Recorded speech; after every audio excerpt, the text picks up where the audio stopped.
O que eu vou dizer, o que eu vou confessar hoje à noite aqui, é aquilo que eu, assim espero, todos nós temos em comum.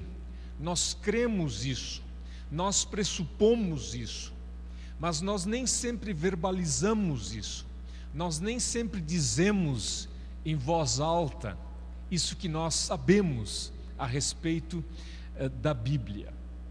E é também o que a sociedade bíblica como tal entende ou crê, assim eu creio, a respeito da Escritura, a respeito da Bíblia.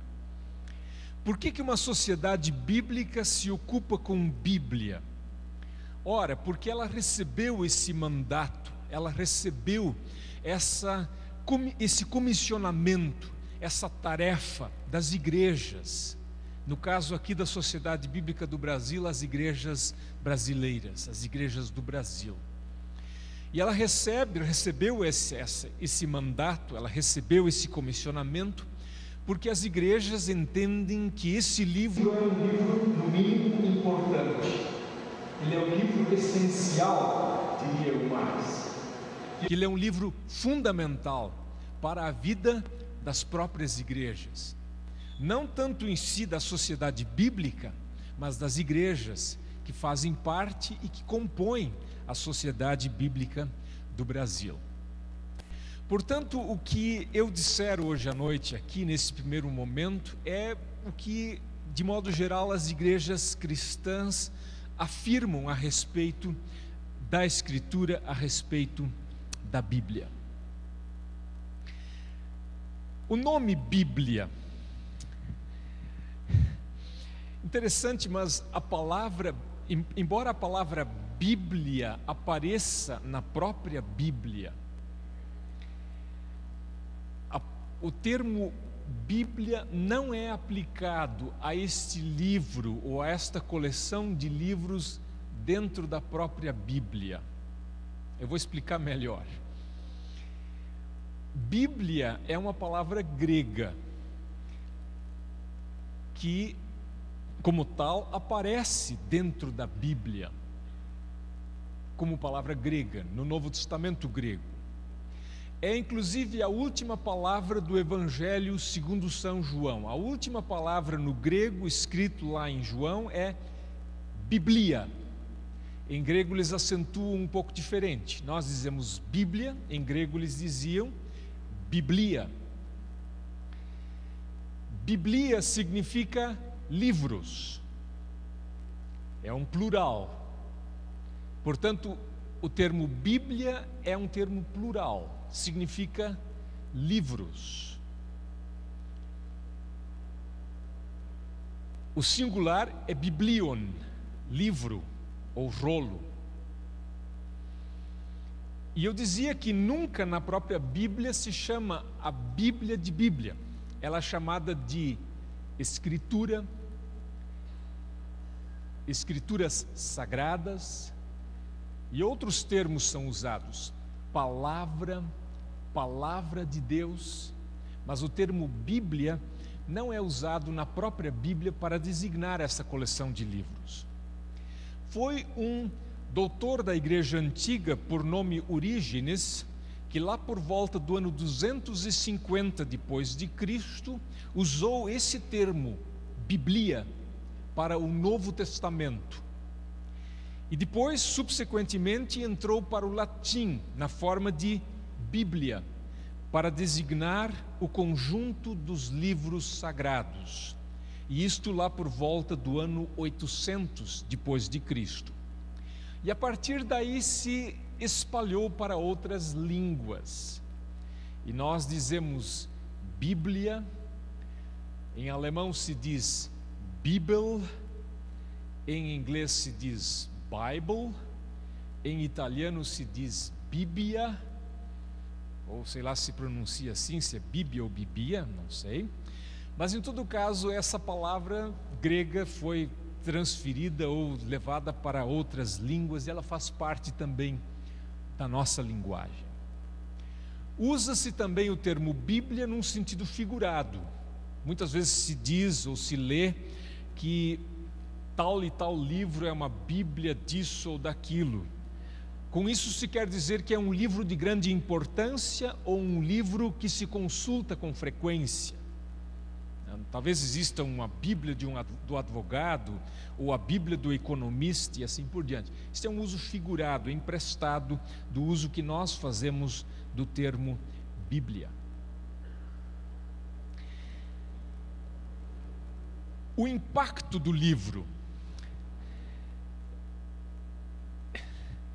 Não há nenhum outro livro que teve o impacto que a Bíblia teve, ao menos na nossa parte do mundo, no mundo ocidental, que teve grande influência do cristianismo. Tanto assim que a Bíblia foi o primeiro livro a ser impresso na nova forma de fazer livros desenvolvida por Gutenberg, 1456. Primeiro livro a ser impresso, a Bíblia, algo muito significativo. A Bíblia também é o livro mais traduzido em todo o mundo. Eu acho que nós passamos hoje, já não tenho bem o número exato, mas evidentemente passamos de 2.300 línguas, que já tem ao menos um trecho da Bíblia naquela língua. O Dr. Rudy vai falar mais disso no último dia. Nenhum outro livro é tão traduzido. Estava lendo outro dia ainda uma reportagem sobre essas famosas histórias das 1001 noites. Agora se está produzindo, ou se produziu aqui no Brasil, a primeira tradução a partir do original, que está em árabe. Primeira vez se traduz esse livro, ou essa obra, do original.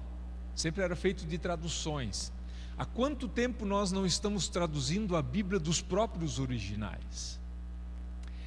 A Bíblia também é o livro mais distribuído. Nenhum livro está em tantos lugares quanto a Bíblia. E as sociedades bíblicas e pessoas que trabalham com Bíblia, que divulgam Bíblia, difundem Bíblia, são as pessoas que podem dizer disso, que sabem exatamente quantas Bíblias são colocadas a cada mês, a cada semana, só no Brasil, sem falar do resto do mundo. Claro, existe também a preocupação: será que a Bíblia é o livro mais lido? E dentro do movimento das sociedades bíblicas em todo o mundo, existe hoje um maior interesse, uma maior preocupação da parte das lideranças, no sentido de que a Bíblia seja também um livro cada vez mais lido, porque bastante distribuído ele é, mas nem sempre ele é lido quanto a gente gostaria que ele fosse. Mas eu tenho absoluta convicção de afirmar, se isso fosse um campeonato ou uma competição, que a Bíblia ganha disparado de qualquer outro livro em todo o mundo. Nenhum livro é tão lido quanto a Bíblia. Eu acho que esse é um fato positivo. A gente às vezes lamenta: mas a Bíblia podia ser mais lida. Eu, como alguém que está envolvido com educação teológica em seminário, a gente lamenta: poxa, no nosso currículo, no nosso programa, deveríamos ter mais Bíblia. E claro, poderíamos ter muito mais de Bíblia, mas já temos um bom bocado. E nas igrejas, às vezes a gente diz: lê-se pouco a Bíblia, deveria-se ler mais a Bíblia. A pregação é longa, o louvor é bastante significativo, e a leitura da Bíblia como fica. Mas venhamos e convenhamos, nenhum livro é tão lido e lido tantas vezes, e com tanta frequência, e com tanta intensidade quanto a Bíblia. Que outro livro é lido ao menos uma vez por semana em tantos lugares, em tantas partes do mundo? Não tem outro livro. Então a Bíblia é, sem dúvida, o livro mais lido. Tê-la em mãos, poder ter uma Bíblia, mais de uma Bíblia até, é sem dúvida um privilégio da modernidade.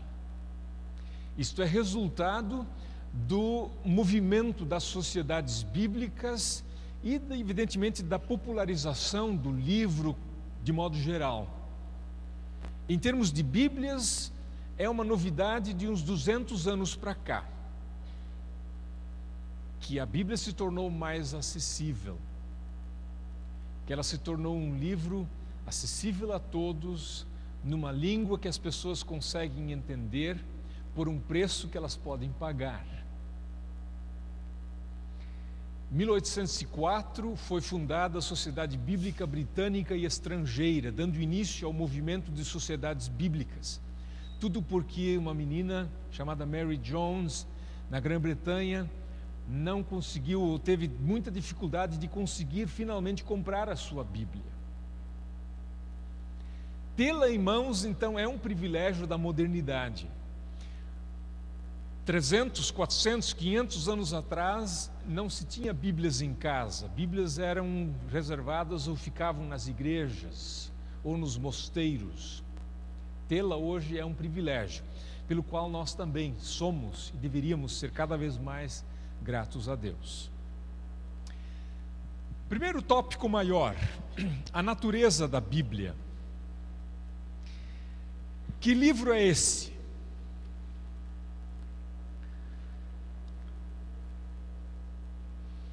O que é a Bíblia na sua essência? Qual é o ser da Bíblia? Em outras palavras, se perguntarmos para a própria Bíblia, perguntaríamos: quem é você? Que livro é esse? É um livro de história? Com certeza que é um livro de história. A rigor, na Bíblia não tem uma palavra para história. E alguém já disse que a Bíblia tem tanta história que eles nem se preocupam em dizer: olha, agora eu vou contar uma história. A palavra história para história bíblica não existe na Bíblia. Tanta história que tem. Ela basicamente é um livro de histórias. Ela é um livro de literatura? Com certeza que ela é. Não só, mas também. Ela é um livro de sabedoria, um livro que tem ensinamentos importantes e até mesmo ensinamentos bem práticos para a vida do dia a dia? Claro que tem. A gente poderia perguntar, e de fato faz a pergunta: o que dizem as pessoas a respeito da Bíblia? E aí nós temos uma grande coleção de afirmações, de palavras ditas por pessoas importantes. Eu não quero cansá-los hoje com muitas dessas afirmações, mas eu selecionei uma ou outra para compartilhar. Tobias Barreto, um escritor, disse o seguinte: a Bíblia é um modelo de tudo quanto é belo e bom. E se outras razões não determinassem a sua leitura, bastaria o gosto, o simples instinto literário. A Bíblia também é literatura, e literatura da boa. Ela é um livro que tem qualidades literárias, ela é um bom livro de se ler também. Uma outra afirmação, George Washington, líder político norte-americano: impossível governar bem o mundo sem Deus e sem a Bíblia. Não tem nenhuma ordem fixa aqui na citação dessas pessoas. Um escritor lá da minha terra, eu sou de Porto Alegre, Moacir Scliar, membro da Academia Brasileira de Letras, de tradição judaica, ele é de família judaica, e perguntaram para ele, numa entrevista no jornal, simplesmente deram a deixa assim: um livro essencial. E o Moacir Scliar respondeu: a Bíblia, ela nos remete a uma tradição com milênios de duração, que continua sim sensibilizando e encantando as pessoas. Trata-se de um texto que venceu o tempo, e vencer o tempo é essencial em literatura. Nessa era da eletrônica, nunca se publicou tantos livros quanto hoje. Alguém poderia dizer, mas tem tanto outro recurso, o livro vai morrer. Não, o livro está cada vez mais popular, cada vez mais se publica livros, mas são poucos os livros que vão para uma segunda, uma terceira edição. A Bíblia venceu o tempo, e como diz o Scliar, vencer o tempo é fundamental em literatura. É a diferença entre um clássico e um não clássico. E eu trouxe, esse eu li há poucos dias, uma afirmação de João Ferreira de Almeida, aquele que dá nome até à nossa Bíblia, Bíblia de João Ferreira de Almeida. Lá em 1650, por aí, mais de 300 anos atrás, ele escrevia no português daquela época o seguinte: a Escritura Sagrada, por ser a palavra de Deus divinamente inspirada, tem de si mesma bastantíssima autoridade e contém suficientissimamente em si toda a doutrina necessária para o culto e serviço de Deus e nossa própria salvação, como muito claramente o ensina São Paulo na sua segunda epístola a Timóteo, capítulo 3, verso 15, 16 e 17, dizendo: desde a tua meninice sabes as letras sagradas. Este é o nosso Almeida, falando lá em 1650, 60 por aí. Essas são pessoas falando a respeito da Bíblia. Agora, o que diz a Bíblia a respeito de si? Se lhe perguntarmos quem é você, qual será a sua resposta? Quem você diz que você é? Ora, a Bíblia não fica o tempo todo falando de si mesma. Ela tem outras coisas e outra mensagem bem mais importante para transmitir do que falar de si, mas ela também fala de si. E um texto bíblico que descreve a natureza da Bíblia é o texto de 2 de Pedro, capítulo 1, versículo 21, um texto seguramente familiar de todos, um texto bastante conhecido. Esse texto fala, por assim dizer, de duas naturezas da Escritura Sagrada. E a gente pode fazer a ponte e dizer que a Escritura Sagrada, a Palavra de Deus, ela compartilha, ela tem muito em comum com a pessoa de nosso Senhor Jesus Cristo, verdadeiro Deus e verdadeiro homem. Assim também a Bíblia é palavra de Deus e ela é palavra de homens. Ela é palavra humana também. Eu gosto de começar por esse lado. A Bíblia é a palavra de Deus. Eu poderia começar pela outra ponta e dizer a Bíblia é palavra de homens, de seres humanos. Mas eu prefiro começar por essa ponta. A Bíblia é a palavra de Deus. Primeiro ao texto, então. A profecia nunca foi produzida por vontade de homem algum, mas os homens santos de Deus falaram inspirados pelo Espírito Santo. Esse é o texto da Revista e Corrigida, edição de 95.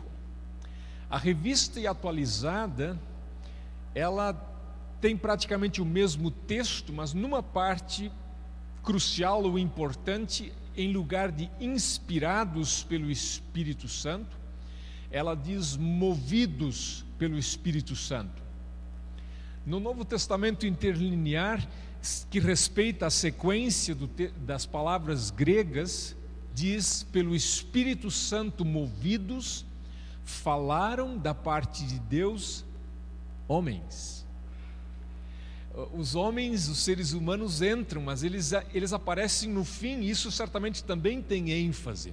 Aquilo que a gente diz no final também tem ênfase. Mas aqui Pedro coloca, provavelmente para a questão de uma ênfase toda especial, a moção do Espírito Santo. Pelo Espírito Santo movidos, falaram da parte de Deus. Isso é o que vem em primeiro lugar, provavelmente pela sua importância. Uma tradução tem inspirados, a outra tem movidos, e a gente poderia ainda traduzir por guiados. E eu acho que é isso exatamente que está na nova tradução na linguagem de hoje. Guiados, levados, conduzidos. Todas essas traduções expressam o que o termo diz. O termo não diz explicitamente inspirados, é mais um termo mais genérico para guiados, movidos, levados. Mas inspirados cai bem também. Há outros textos que falam disso, dessa mesma verdade, e eu não vou citar muitos porque não haveria tempo para isso. Isaías 1:20, a boca do Senhor o disse. E os profetas insistem nisso o tempo todo. É uma palavra do Senhor, é um oráculo do Senhor. A famosa passagem de 2 Timóteo 3,16, toda a Escritura é inspirada por Deus. E Hebreus 1:1, Deus nos falou nesses últimos tempos pelo Filho.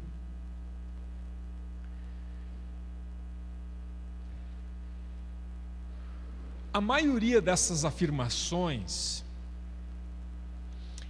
a respeito da Escritura, ou ao menos a maioria das que eu citei aqui, aparecem no Novo Testamento. Até mesmo essa passagem de 2 de Pedro 1:21, bem como a 2 Timóteo 3,16, elas têm em vista primariamente o Antigo Testamento. Nós podemos aplicar ao Novo, mas alguém mais esperto vai dizer, mas pastor, isso de que livros afinal ele está falando? De que escrituras ele está falando? O Novo Testamento ainda não estava completo. O próprio livro, a própria epístola a Timóteo estava sendo escrita naquele momento. Então poderia surgir a pergunta, como isto se aplica ao Novo Testamento? Por isso eu gosto de trazer mais um argumento, um outro enfoque, e de dizer que a Bíblia é palavra de Deus e ela é o que ela é, a partir da própria atitude de Jesus Cristo. Ele citou e cumpriu o Antigo Testamento, ou como alguns preferem, o Velho Testamento. Na tentação, no deserto, ele citou as Escrituras com autoridade. Ele cumpriu, ele disse que ele não veio para anular ou colocar de lado, mas para cumprir a lei e os profetas. E, mais significativamente, ele deixou encaminhado o Novo Testamento. E a passagem-chave para isso é esta de João 14:26. O Consolador vos ensinará todas as coisas e fará lembrar de tudo o que vos tenho dito. Geralmente nós lemos essa passagem, essa palavra, aplicando-a a nós. E com certeza ela pode ser aplicada a nós. Se nós entendemos alguma coisa dessa palavra, não é por nosso entendimento natural. As coisas mais importantes, elas se discernem espiritualmente. Nós precisamos da ação do Espírito Santo para entendê-las, deste que é chamado de Consolador. Agora, quem são estes vós, este vós? O Consolador vos ensinará a vocês. A quem ele está se dirigindo? Ora, Jesus se dirige aos seus discípulos, aos apóstolos. E ao dizer isso, ele, por assim dizer, deixa encaminhado o Novo Testamento, que os apóstolos haveriam de escrever, a partir daquilo que o Consolador faria lembrar. Isso se aplica de modo todo especial, então, aos evangelhos. Portanto, os apóstolos de Jesus nos deram basicamente duas coisas. Eles nos deram, em primeiro lugar, um Antigo Testamento interpretado como livro de Cristo. E nisso eles não foram inovadores, eles apenas seguiram os passos do próprio Mestre. Jesus diz que as Escrituras testificam dele. E ele abriu as Escrituras e mostrou onde elas falavam a respeito dele e, de modo especial, a respeito do seu sofrimento. Então eles deram a nós e à igreja o Antigo Testamento interpretado como livro de Cristo. Esse é o legado dos apóstolos. E também deram o seu testemunho de que Jesus é o Cristo. O primeiro, o Antigo ou Velho Testamento, já era um livro. Tanto assim que às vezes nós dizemos, e dizemos corretamente, que a igreja cristã nasceu com um livro no berço. E esse livro era a Bíblia, no caso, o Velho ou Antigo Testamento. Já estava pronto. O segundo, que é o testemunho apostólico a respeito de Jesus como Cristo, veio a ser um livro, o Novo Testamento. E essas duas partes, Antigo e Novo, formam a Escritura Sagrada. Quando se fala de Bíblia como palavra de Deus, nós geralmente entramos no campo daquilo que se chama de doutrina da inspiração. E o próprio texto de Timóteo fala da Escritura como divinamente inspirada ou inspirada por Deus. Há uma diferença entre revelação, inspiração e uma decorrência disso, que é a questão da autoridade.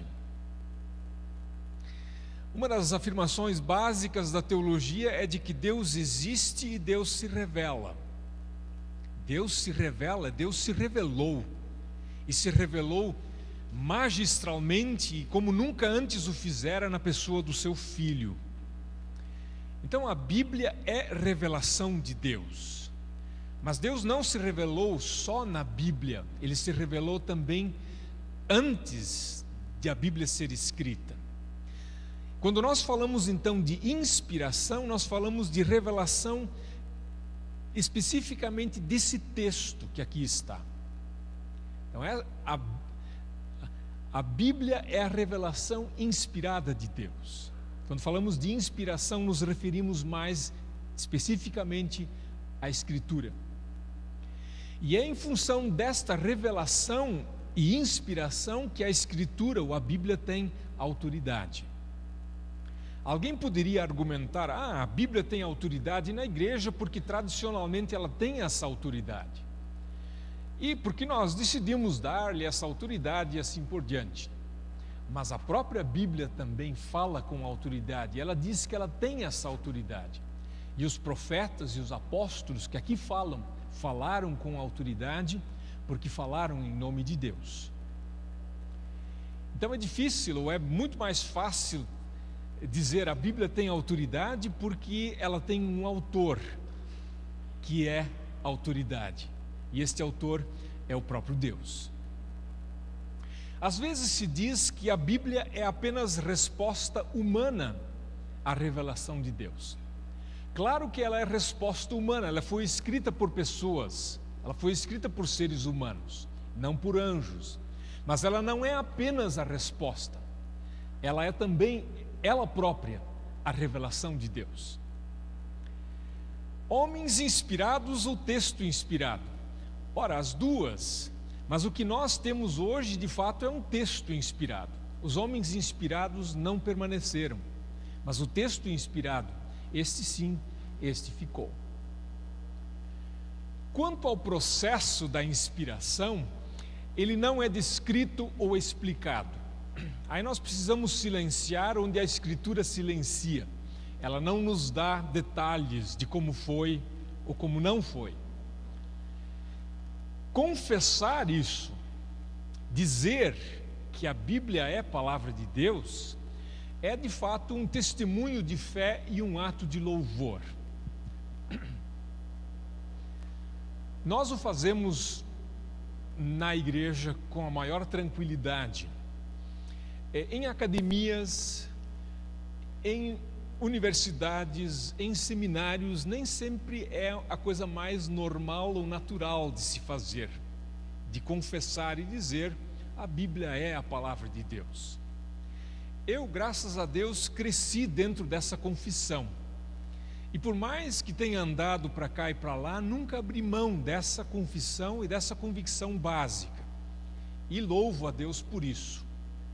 Eu não entendo tudo, eu tenho também as minhas dúvidas, mas eu não parto, não me afasto dessa confissão básica.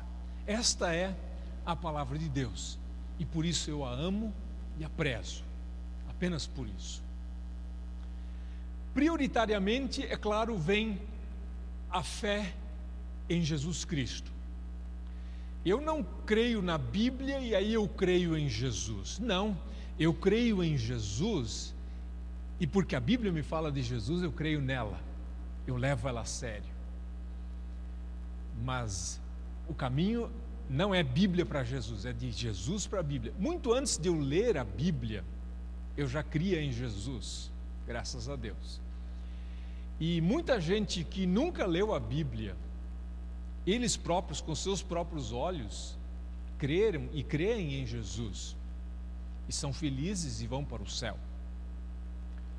É também uma confissão na qual se cresce. Como eu disse há pouco, eu tenho meus altos e baixos, minhas idas e vindas. Às vezes me pergunto, mas será que esta é a palavra de Deus? Isso que aqui está escrito? É possível que esta afirmação seja? Mas eu vou crescendo e vou subindo e descendo, a gente vai naquele tobogã assim, né? E eu não tenho nenhum receio em fazer essa confissão.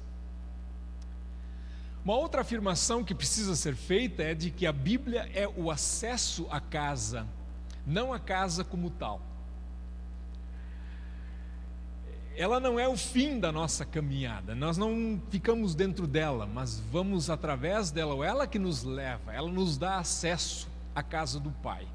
Ela não é um fim em si ou o fim último, não é aí que nós paramos. Nós a prezamos e amamos por aquilo que ela faz conosco, por aquilo que ela nos dá. O próprio apóstolo Paulo diz isso. Na sua carta aos Coríntios, aquela famosa passagem de 1 Coríntios 13, o que agora vemos é como uma imagem imperfeita num espelho embaçado. Um apóstolo diz isso, quem seria eu para dizer qualquer coisa diferente? O que vemos agora é como uma imagem imperfeita num espelho embaçado. Eu não sei se aqui tem muito espelho embaçado, de onde eu venho, né? Nesses dias de frio, você liga um chuveiro quente ou coisa assim, você depois tem seguramente um espelho embaçado. Você precisa primeiro limpar o espelho para conseguir se enxergar. Então, um espelho embaçado a gente conhece, uma bela imagem esta aqui. O que nós vemos agora é imperfeito, não é o fim, não é a realidade como ela é. O que veremos depois, face a face, isso sim é que é a realidade final. E a Escritura, ela nos permite ver essas coisas, mas ela não nos diz tudo. Muito do que gostaríamos de saber, nós não sabemos, e temos que silenciar. Portanto, concluindo essa primeira parte, ao se ler, interpretar e traduzir um texto bíblico, é preciso levar em conta o aspecto teológico. Quando se lê, a gente leva em conta o aspecto teológico. Não é qualquer livro que vamos ler, mas é o livro. Quando vamos interpretar, nós teremos o máximo cuidado. E o pastor Lécio vai nos falar com detalhes sobre isso, porque não é qualquer livro, qualquer texto que estamos interpretando, mas é a palavra de Deus. Quando vamos traduzir, nós não traduzimos de qualquer jeito. qualquer coisa serve. Vamos fazer com pressa, rápido. Precisamos imprimir esse livro. Não, leva tempo, leva muito tempo. Leva 5 anos para traduzir o Novo Testamento, leva 10 anos ou mais, isso quando tudo corre bem, para traduzir o Antigo Testamento. 15 anos, então, é tempo. Mas como é o texto que é, sendo o livro que é, só a melhor tradução é boa para nós. Esse ponto é mais pacífico. A Bíblia é palavra humana. E o mesmo texto de 2 de Pedro diz: homens santos de Deus falaram, ou então homens falaram da parte de Deus, como diz Revista Atualizada. Pessoas falaram, pessoas escreveram. O livro de Atos diz: Deus falou por boca de seus santos profetas. Antes eu tinha a passagem de Isaías: a boca do Senhor o disse. Agora tem a passagem que diz: Deus falou por boca dos seus santos profetas. Hebreus 1:1 diz, e agora vem o texto mais completo: havendo Deus outrora falado muitas vezes e de muitas maneiras aos pais pelos profetas. Quer dizer, Deus falou, e Ele falou aos pais pelos profetas. E essa é uma bela passagem. Essa é uma passagem, é um texto muito bem escrito na Bíblia. Hebreus 1:1. A rigor, os primeiros 4 versículos. Hebreus 1:1-4. Uma das porções mais bem escritas do Novo Testamento. E a própria tradução reflete isso, pela sua cadência, pelo seu ritmo, pela maneira como está. Aqui nesse texto, nós temos um pequeno reflexo do que é o texto no original. Diz: muitas vezes, muitas maneiras, pais, profetas. Temos uma expressão começada com M, uma outra expressão começada com M, muitas vezes, muitas maneiras, e 2 palavras com P, pais, profetas. No texto grego são 4 palavras, todas elas começadas com essa consoante P. P, P, P, P. É impossível reproduzir tudo, mas essa tradução tentou ao menos se aproximar e usou uma expressão ou 2 expressões iniciadas com M, muitas vezes, muitas maneiras, e deixou as outras com o P, pais e profetas. Aí está também a literariedade da Bíblia, que faz parte dessa sua condição de livro humano, escrito por pessoas como nós. Então, por um lado, a Bíblia foi escrita por seres humanos para seres humanos. Ela não foi escrita em linguagem de anjos, ela não caiu pronta do céu, ela foi sendo escrita ao longo do tempo, ao longo dos séculos, até diríamos, ou precisamos dizer, e ela não caiu pronta, ela não apareceu de um dia para o outro. Houve pesquisa. Lucas diz que ele fez uma acurada investigação.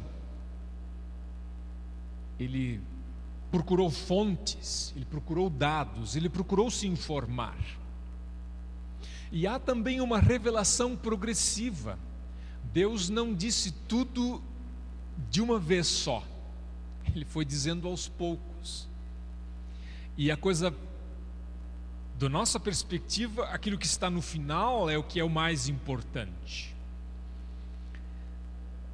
Aquilo que ele revelou na pessoa do seu Filho, como diz Hebreus 1:1, esta é a revelação mais importante. Deus nos fala em linguagem humana, isso condiz com a encarnação. Tem outros livros sagrados de outras religiões que não podem ser traduzidos. Se você quiser ler o livro, você precisa aprender uma outra língua. Se alguém puder aprender hebraico, aprenda. Se alguém puder aprender aramaico, aprenda. Se alguém puder aprender grego, aprenda. Agora, não é uma necessidade em si, uma necessidade absoluta. Se você não aprender, não vai ler a Bíblia. Não, você pode ler. Ela está em sua linguagem, numa linguagem que você entende. E isso, que para nós é tão normal, também deve ser vista como algo singular e motivo de gratidão, porque condiz com a encarnação. Não somos nós que vamos a Deus aprendendo a falar a linguagem dele, mas é ele que vem a nós falando a nossa linguagem, correndo o risco até de ser mal interpretado, mas ele o faz. E alguém já disse, só Deus mesmo para nos dar a sua palavra dessa maneira.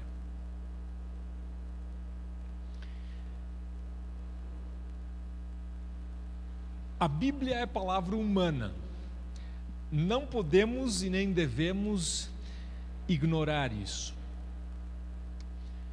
Quando não se leva isso em conta, a gente pode facilmente cair no que se chama de interpretação alegórica.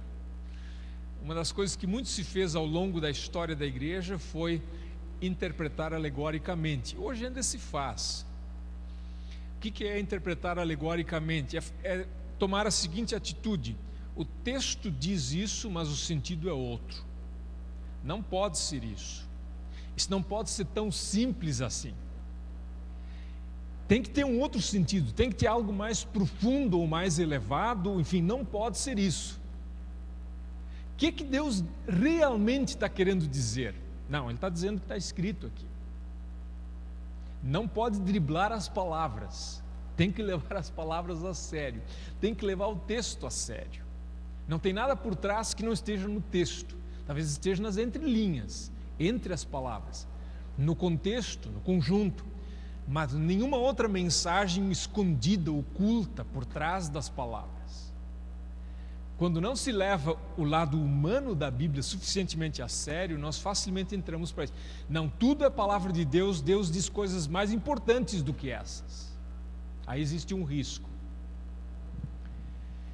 E ao se traduzir, ler e interpretar um trecho bíblico, é preciso considerar os aspectos histórico e linguístico literário.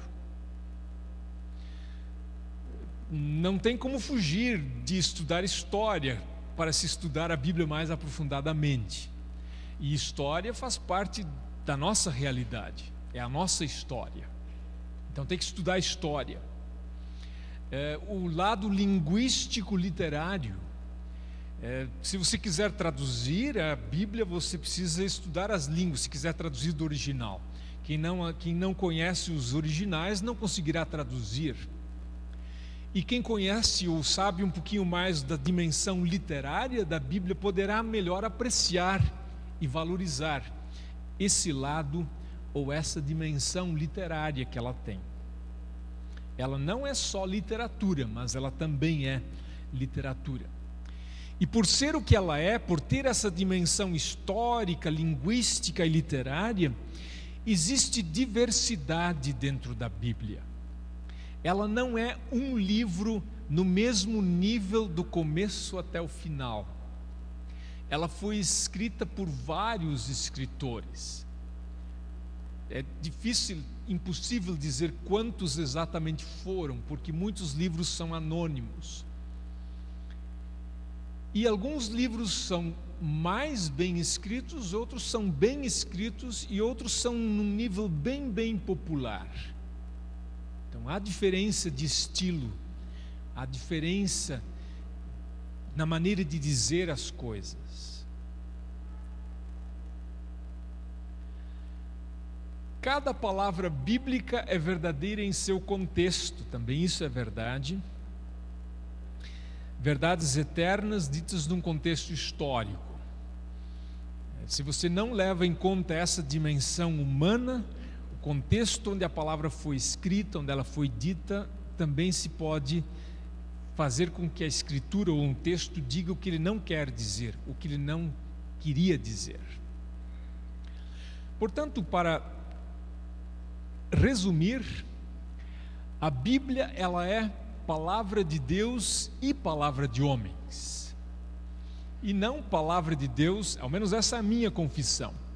Ela não é palavra de Deus dentro ou por trás das palavras dos homens. Ela é essas duas coisas ao mesmo tempo. Linguagem humana, escrito em hebraico, falado por pessoas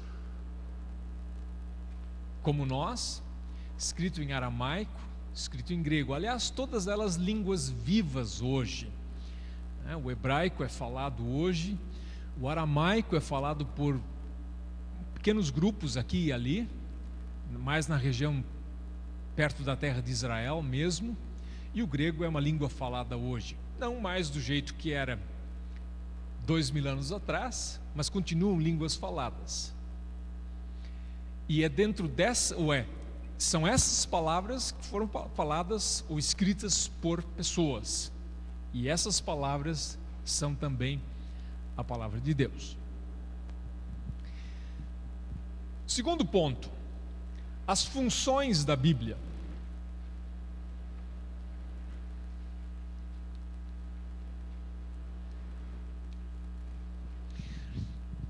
O termo função nos faz perguntar pela utilidade ou serventia da Bíblia. Para muitos, serve para que é mais importante do que o que é isso. Até agora estivemos falando sobre que livro é esse. A pergunta normalmente é para que serve. E às vezes até quando a gente pergunta o que é isso, a gente está implicitamente perguntando para que serve. O que eu posso fazer com isso? A resposta a essa pergunta sobre as funções, o que dá para fazer com ela, o que ela quer fazer conosco, essa resposta vem na segunda carta a Timóteo 3,16, ela é útil ou proveitosa para o ensino, para a repreensão, a correção, para a educação na justiça. Eu coloquei entre parênteses o texto mais antigo da Revista e Corrigida. Ela é proveitosa para ensinar a verdade, condenar, ou melhor, não é o texto mais antigo, mas o texto mais recente da linguagem de hoje. Ensinar a verdade, repreensão significa condenar o erro, correção é corrigir as faltas, e educação na justiça é ensinar a maneira certa de viver. Outra vez um texto bem escrito, porque as pontas se tocam e a parte do meio se toca. São 4 itens, mas os de fora, o ensino e a educação têm muito em comum.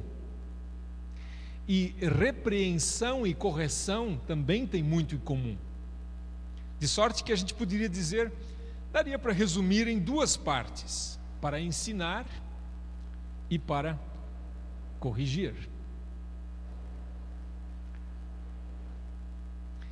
Os textos bíblicos, portanto, ao revelarem fatos, ao relatarem fatos, proclamarem uma mensagem, cantarem louvores, etc., constituem revelação da parte de Deus. Elas são um ensino.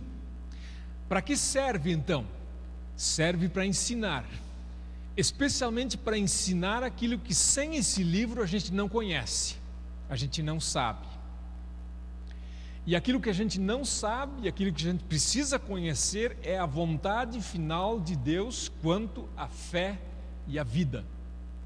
Essa é uma maneira bonita de resumir a mensagem da Bíblia. O que tem na Bíblia? O que ela ensina? Bom, ela ensina sobre fé e vida. Fé é o que crer, ou melhor, em quem crer.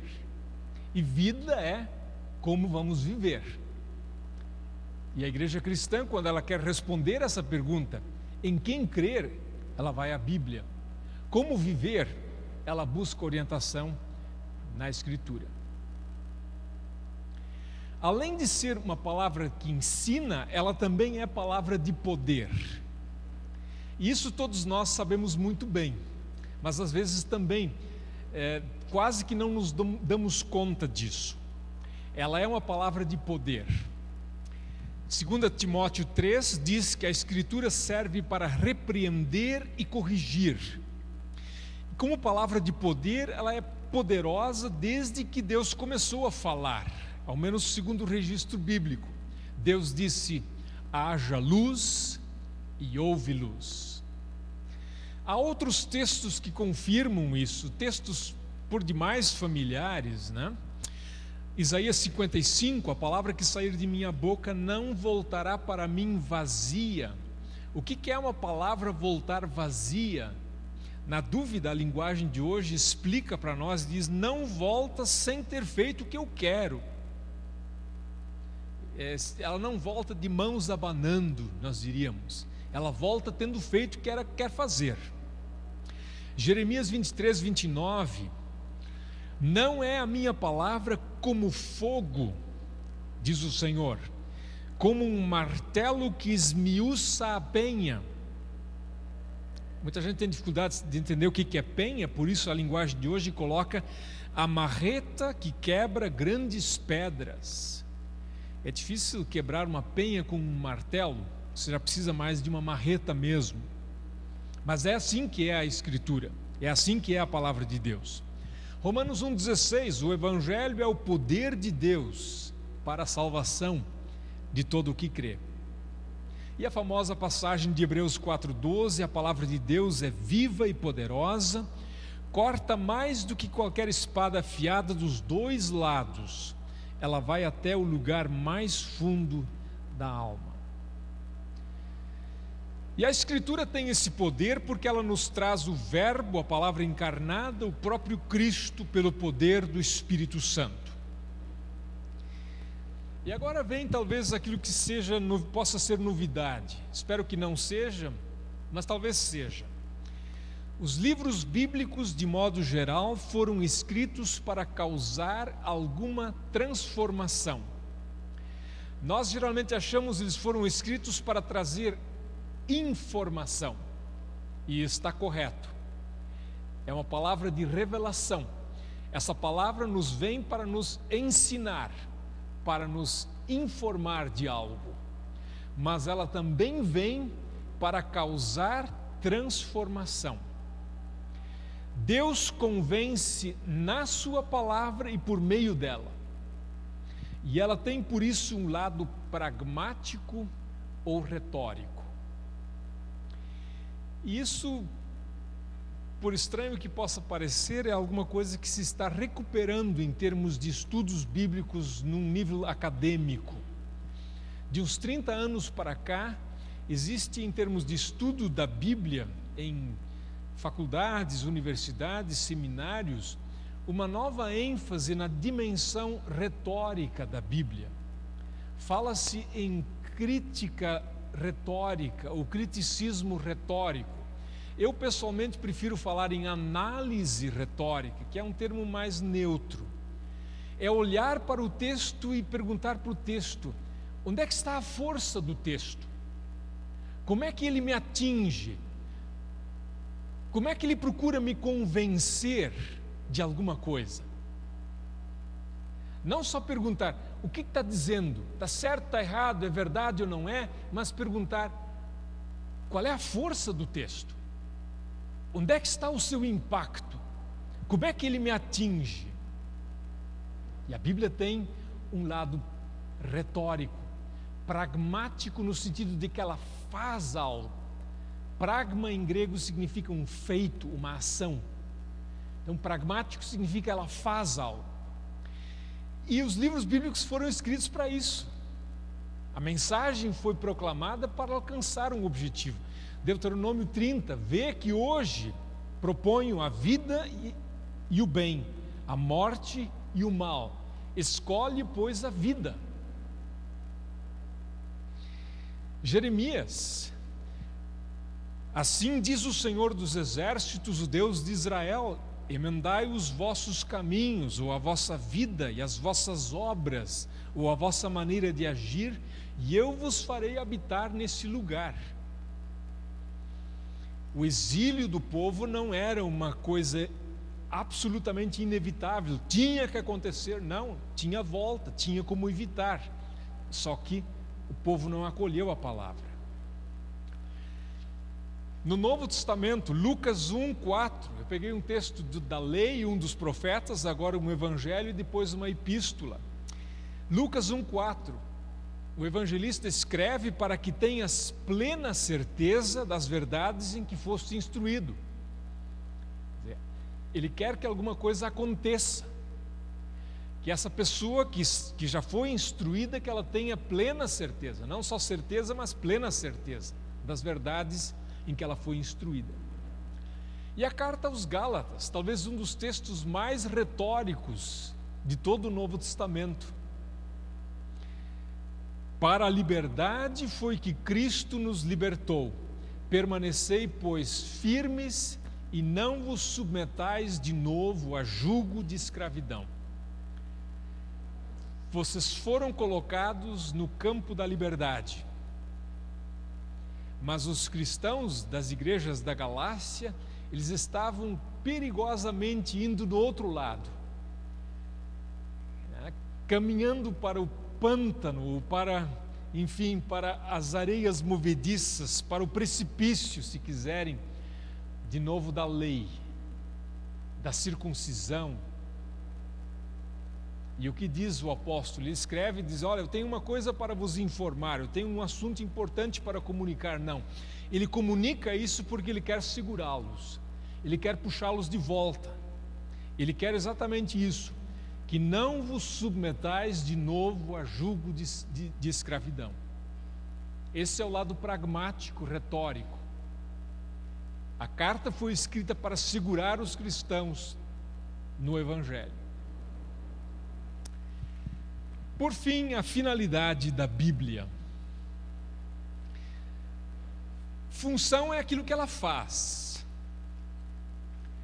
Em outras palavras, ela mexe com a gente. Ela nos ensina e mexe com a gente. Agora, a finalidade, qual é o fim dela? Para onde ela quer nos levar? Qual é o grande objetivo dela? E aí a gente diz que, em primeiro lugar, ela não tem o objetivo que muita gente gostaria que ela tivesse, ou seja, que ela matasse a sua curiosidade sobre uma série de coisas ou respondesse um bom número de perguntas que nós temos, que são até, eu acho, legítimas, mas que ela não responde. Por quê? Porque não é esta a sua finalidade.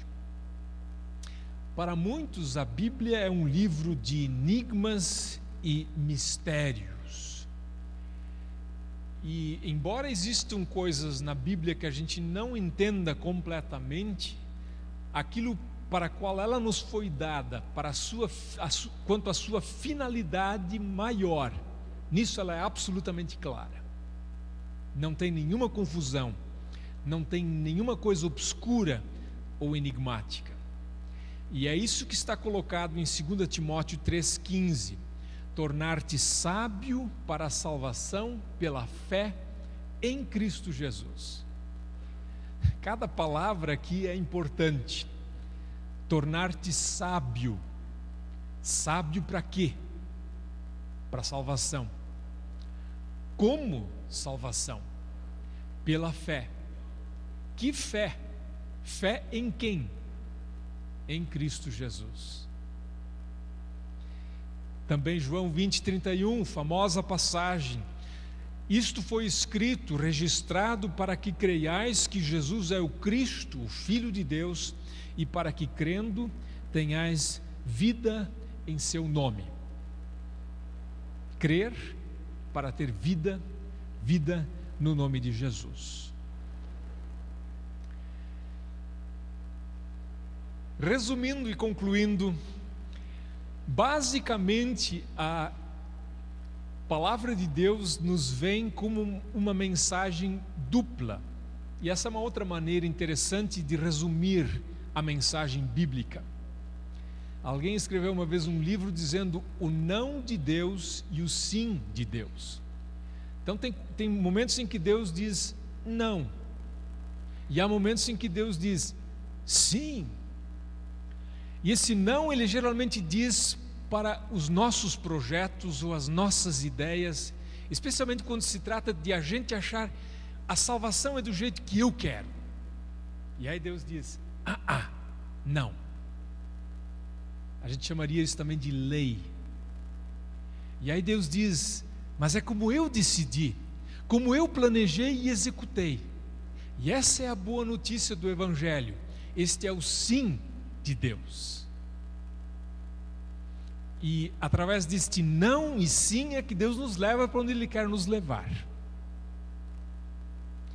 E é diante dessa fé, diante dessa convicção fundamental de que Deus quer nos levar para a sua casa com essa mensagem, é que nós, em profundo respeito, nos submetemos ao ensino da Bíblia, confessando que nela Deus revela e oferece a salvação em Cristo, e por isso o cristão aceita a Bíblia como autoridade final sobre a sua fé e a sua vida. O salmista confessa: vê como amo os teus ensinamentos, ó Senhor. Conserva-me vivo por causa do teu amor. Todas as tuas palavras são verdadeiras. Os teus mandamentos são justos e duram para sempre. Eu amo o teu ensino. Conserva-me vivo por causa do teu amor, não porque eu amo o teu ensino, mas porque o teu amor vem antes, e porque o teu amor é tão grande, eu te amo e amo os teus ensinamentos.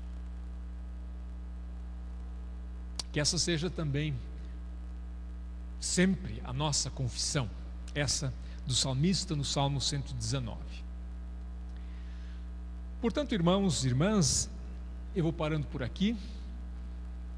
Eu falei um pouco sobre a dimensão divina da Escritura e um pouco sobre a dimensão humana da Escritura. Os irmãos e as irmãs vão perceber que daqui para frente, especialmente amanhã e depois, nós estaremos falando bastante sobre a dimensão humana da Escritura. Não se escandalizem, não se ofendam com isso.